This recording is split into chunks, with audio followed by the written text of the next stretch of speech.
Barbie saying Cortez that update. when one door closes, another Pinasilip one ang kanyang opens. bahay. So, I gotta make sure that both those doors are of great quality, diba? Yun, no? Mga pinto. Mga bagong bahay ni Barbie. Ang ganda ng mga pinto. Gawa ng Pateco. PH. Story time. Back when I was looking for the right doors for my newly constructed house, una kong nakita yung showroom ng Pateco doors. And then, sabi agad ni Daddy, ay, Pateco, oo, maganda yan, matagal na yan eh, matibay yan, ganyan. So, syempre, pag sinabi na ng tatay ko na maganda yun, syempre, pumasok agad ako, hindi ba? And then, I learned more about them. In fact, parang 1960s pa lang ay nasa business na sila. Siyempre, I only want the best for my new house, hindi ba?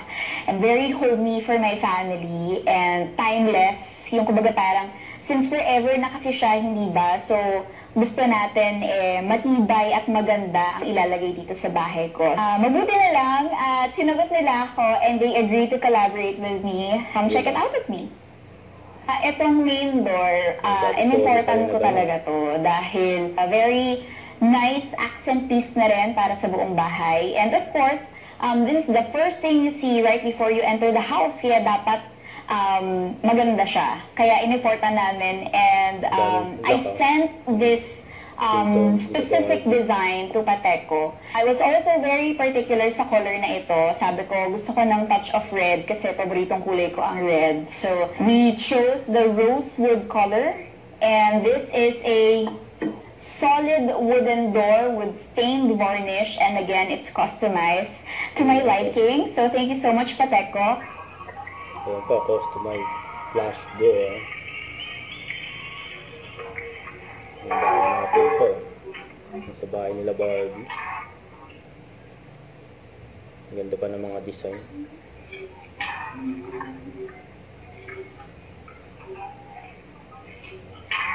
Ang pinakita, sulok.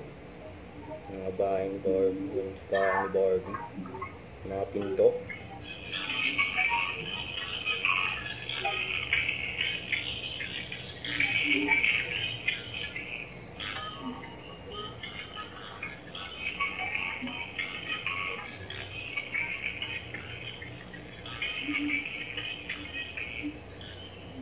May nakawag si Barbie, oh. May isang hagdan.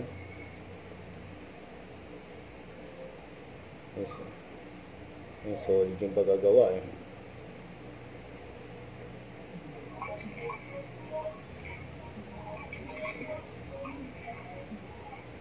Ayan po, si Barbie na nagbukas. I hurriedly thought of French doors. Diba? Nakakasosyal ang French doors. So, Pateco and I agreed to install a painted double door dito sa aking walk-in closet. And I specifically said white.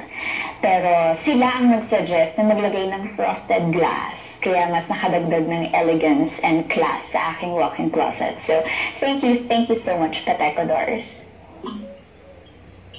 Ganda.